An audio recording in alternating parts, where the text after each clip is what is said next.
Ayan, magandang hapon ulit sa lahat, no? Isang napakainit na hapon kaya nakasando ako ngayon, no? Nakasando yung aking avatar ngayon kasi ang init ng hapon dito. No? Siguro mainit din sa inyo, no? So comment down below kung ano yung panahon diyan sa inyo, mainit, malamig o kung anong oras niyo ito napanood, no? At syempre, engagement din 'yan. Ngayong hapon na ito, pag-usapan natin yung may mga ipapapanood ako sa inyo mga video, no, tungkol kay Francis Leo Marcos, ang ating favorite, no? Gaano ba siya ka-outrageous, no? So, let's go. Galing ito sa itong mga videos na ito ay galing sa page ni Mighty Manong, no? So, Mighty Manong, shout out kay Mighty Manong. Shout out din sa mga kasamahan ko dito sa Kulaong Nation, no? Si Food Genius Vlog, Bungo TV, no? Ang unang tumulong sa akin simula noon pa, no? Ang tunay na SWB, shout out sa inyo. At syempre kay Attorney Him, no? Ang aming nagsisilbing legal advisor para sa aming lahat, no? Okay, so let's go. Panoorin natin ang mga video na ito. Okay, so okay. Ito unahin natin 'to. Maganda 'tong video na 'to. Galing ito kay Food Genius Vlog, no. Kung naalala nyo, sinasabi ni Francis Leo na hindi daw siya hindi daw niya kiniklaim na kamag-anak siya ng mga Marcos, no. Yun yung bagong sinasabi niya. Pero ito, panoorin natin yung sinasabi niya dito, no.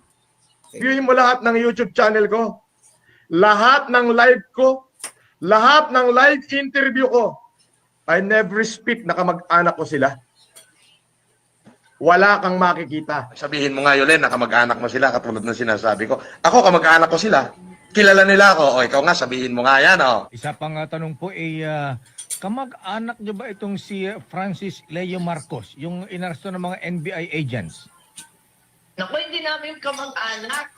O yan, unequivocal na yung sinabi, no, yung sagot, categorical na sinabi ni Amy Marcos na hindi nila kamag-anak itong, ewan ko kung sino to, Norman Mangusin, no, hindi talaga nila kamag-anak.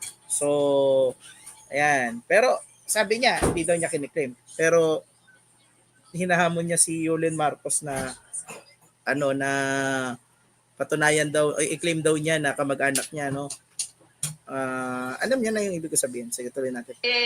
Nakilala namin dahil nagpakilala, pero nagulat naman ako kasi wala naman kaming kamag-anak na gano'n. Nung tumutulong naman, nung nabalitaan kong tumutulong naman sa bigas, okay naman. Pero nung narinig ko na kung ano-ano rin, ang pinagalingan ng pera, natakot naman kami. O yun, so malinaw, no? Si na mismo yung nagsabi, si Amy Marcos na yung nagsabi mismo na hindi nila talaga kamag-anak mo. Ngayon balikan natin si Francis Leo, no? Kung ano masasabi niya. Ako, kilala nila. Ikaw hindi. Bobo ka. O, ayan, o. Kahit makarating to. Ako, kilala nila. Ikaw hindi. May kamag-anak ba kayong Francis Leo Marcos? Wala. Kahit si BBM na mismo yung nagsabi, wala. No? So, ayan. So, that's one. No? Ito. Mamaya na. So, ito, 'di ba? Araw-araw alam naman natin na kumakain siya doon sa may sabi niya big time daw yung restaurant niya. Sa mga nakakaalam, ang sinasabi naman nila, free breakfast lang daw 'yon, no? Ngayon, pumunta siya dito sa breakfast. Tignan natin kung ano nangyari, no? Muska at mga Alaska. 5:30 pa po yung open ng ating. Di ba 24 hours to? Ayan. Bali hanggang po 5:30 pa daw yung bukas. Pero yun, sinasabi niya, di ba 24 hours to? 8 na lang po yung dining namin. Pero pwede naman kayo mag-dining sa Nine Noodles eh. Tapos 5:30 dito, start na po. Bakit 5:30 pa? Matutulog na ako, kakain pa ako. Di ba 24 hours to? Bakit sa tingin niyo ayaw niyang pumunta doon sa ibang kainan? Di ba sinabi, pwede naman kayo mag-dine in doon sa may tinuro silang ibang kainan. Ang sinabi niya, bakit 5:30 pa, matutulog na ako. No? Ano sa tingin niyo, bakit kaya ayaw niyang pumunta doon sa ibang kainan? Bakit kaya niya pinipilit diyan kumain sa kainan na yan? Comment down below, ha? Pero hindi po kami 24 hours.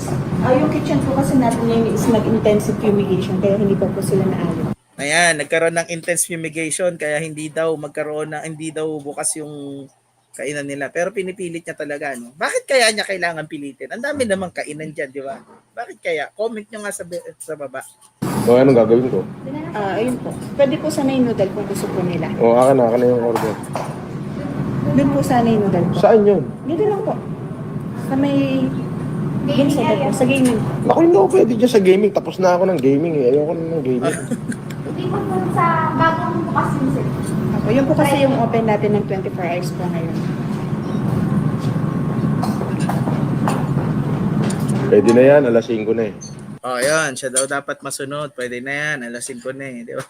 Bakit kaya kailangan yung pagpilitan dyan sa kainan na yan? Bakit kaya hindi sa ibang lugar? Comment down below. Pwede na, ako naman yun nandito eh. Huwag na ako pahirapan. Huwag na ako eh. Okay. Gutom na siya. Huwag niyong galitin, no? Okay, ito. Isa pa, no? Ito talaga. Matagal niya na to sinasabi, no? Nung panahon pa lang ni Bungo, sinasabi niya to. Si Bungo daw meron ng warrant, ganyan. Antay na antay si Bungo, wala naman lumalabas. No? Tapos ito, pakinggan natin, no? Yung mga basher ko, wala rito sa Pilipinas yan. Yung Food Genius, manood ka pare. His day are numbered. His days are Alam mo yun? numbered. Mali yung grammar. Dinumero na yung araw noon. Bakit? Nakuha na namin yung Food Genius na account eh. Nakalkal na nga namin kung saan ginawa, kung kailan ginawa, kung ano Oh, sige nga. Saan? number pinanggawa. Ngayon, ipapile na namin to. So, lalabasan muna ng warrant, tsaka hahantingin. Ganun. Lalabasan ka ng warrant sa kahahantingin. Wala mo ng sabina. Pagka hindi ka umattend sa... May sabina muna yan. No? Lalo na pagka cybercrime cases yung sinampa sa'yo. May sabina muna. Titignan, sa sabina na yon, ipapaliwanag yung side mo. No? Hindi lahat ng... Don't get me wrong, hindi lahat ng krimen kailangan ng sinasabina. Kasi kung kunyari, rape case yan, hindi kailangan ng sabina doon. Diretso warrant na yan. Pero dito, dahil ito ay libel yung pwede mong i-argue dito, cybercrime, RA 10175 in relation to revised penal code sa libel, no? Tawag dito, kukuha ka muna ng sabina para masabi niya yung side niya. Bakit niya nasabi yung mga nasabi niya? Kung may malis ba and so on, i-determine niya ng prosecutor, no? Hindi yan pwedeng magsasampa ka ng cyber libel tapos biglang warrant of arrest agad. Kalokohan yan. Kahit kailan, simula nung 2020 hanggang ngayon, sila Bungo, no, sila Mike Cervera, ito si Mac Pablo, tapos ayan si Food Genius Vlog. Kahit kailan hindi nakatanggap ng sabina yan in relation dito kay Francis Leo Marcos, no. Ano yun?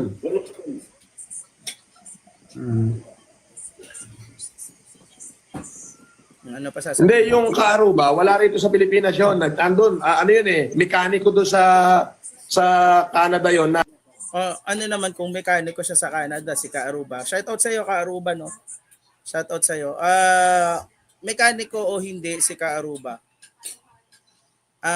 Marangal yung kanyang trabaho. Hindi niya kailangan na magsugal every time. Hindi niya kailangan na magantay dyan sa may Newport Hotel para makakain ng free breakfast. yun yung mukha nun, bako-bako. Oo. Oh, bako-bako daw yung mukha ni Kaaruba. So, napakagwapo naman ito ni Francis, no? Oh, gaano kagwapo si Francis? Sabi ni Francis, mukha daw burat ito. Sorry for the word. Mukha daw ratbo ito si Mighty Manong. Pinapakita niya. Okay, so tingnan natin ha. Tignan natin si Mighty Manong at saka si... Okay, tuloy na. Ayan o, tignan nyo. Oh? Nakita niyo yung mukha?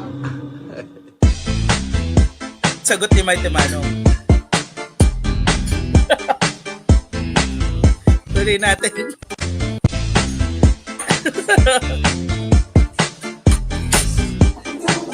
Ayan. Oh, yan lamang po, no? Magandang umaga sa lahat. Yan lamang po. Goodbye. Goodbye.